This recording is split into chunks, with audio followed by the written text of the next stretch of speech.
नमस्कार। आज बात करेंगे फिल्म पाठशाला की। एक ऐसी कहानी जो दिखाती है कि जब शिक्षा एक मिशन से एक बिजनेस बन जाती है तो क्या होता है। ये कहानी है आदर्शों और मुनाफे के बीच एक जबरदस्त टकराव की। और इस पूरे संघर्ष की शुरुआत होती है एक नए टीचर के, एक बहुत ही सीधे साधे लेकिन दमदार ख्याल से। एक ऐसा ख्याल जो एक ऐसे स्कूल के अंदर, कह सकते हैं, एक क्रांति की जमीन तैयार कर देता है। एक ऐसा स्कूल जो अपनी पहचान खोने की कगार पर खड़ा है। तो कहानी हमें ले चलती है सरस्वती विद्या मंदिर में। अब ये कोई मामूली स्कूल नहीं है। ये एक ऐसी जगह है जो अपनी बड़ी बड़ी बिल्डिंग्स पे नहीं बल्कि अपने गहरे उसूलों और आदर्शों पर गर्व करती है। और इस स्कूल की आत्मा है इसके प्रिंसिपल आदित्य सहाय, जो पिछले 32 सालों से इसे चला रहे हैं। देखिए वो कितने अच्छे से इस स्कूल की पहचान बताते हैं। उनका मानना है कि असली स्कूल ईंट पत्थर से नहीं बल्कि ज्ञान और विचारों की मजबूत बुनियाद से बनता है।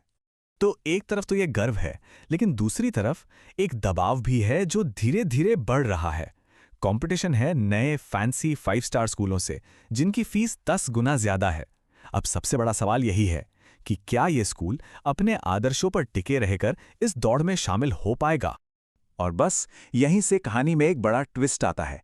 स्कूल को बदलने का जो दबाव आता है ना, वो बेहतर पढ़ाई के लिए नहीं है। ये दबाव ऊपर से आता है, नए मैनेजमेंट की तरफ से।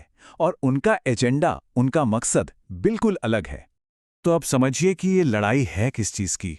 एक तरफ है स्कूल का पुराना मिशन, मतलब बच्चों का विकास, उनको अच्छी शिक्षा देना।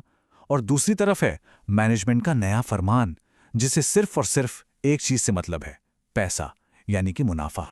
और स्कूल का ट्रस्टी वो तो बिल्कुल साफ साफ कह देता है, मुझे रेप्यूटेशन नहीं चाहिए, मुझे पैसा चाहिए। कोई घुमा फिरा के बात नहीं। बस यही एक लाइन प्रिंसिपल सहाय को एक ऐसी मुश्किल में डाल देती है जिसका कोई आसान जवाब नहीं है। मैनेजमेंट उनको 2 रास्ते देता है और दोनों ही भयानक हैं। पहला, क्लास का साइज 40 से बढ़ाकर 65 कर दो। मतलब एक टीचर इतने बच्चों पर ध्यान कैसे देगा। या दूसरा, टीचर्स को ही निकाल दो। दोनों ही सूरतों में मतलब शिक्षा का तो गला ही घोंट दिया जाएगा। अब प्रिंसिपल के पास कोई रास्ता नहीं बचता और वो दबाव में आ जाते हैं। और बस यहीं से स्कूल का पतन शुरू हो जाता है। बहुत तेजी से, बहुत बेरहमी से। जो पाठशाला कभी ज्ञान का मंदिर हुआ करती थी, वो अब धीरे धीरे एक दुकान में तब्दील होने लगती है। देखते ही देखते स्कूल में हर चीज की कीमत लगा दी जाती है। स्पोर्ट्स का सामान स्कूल से ही खरीदना पड़ेगा, वो भी महंगी कीमतों पर। कैंटीन में जंक फूड वाले कॉम्बो मील लेना जरूरी हो जाता है। अरे बच्चों को वो महंगे गिटार खरीदने पर मजबूर किया जाता है जो उनके साइज के भी नहीं है। ये पढ़ाई थोड़ी है, ये तो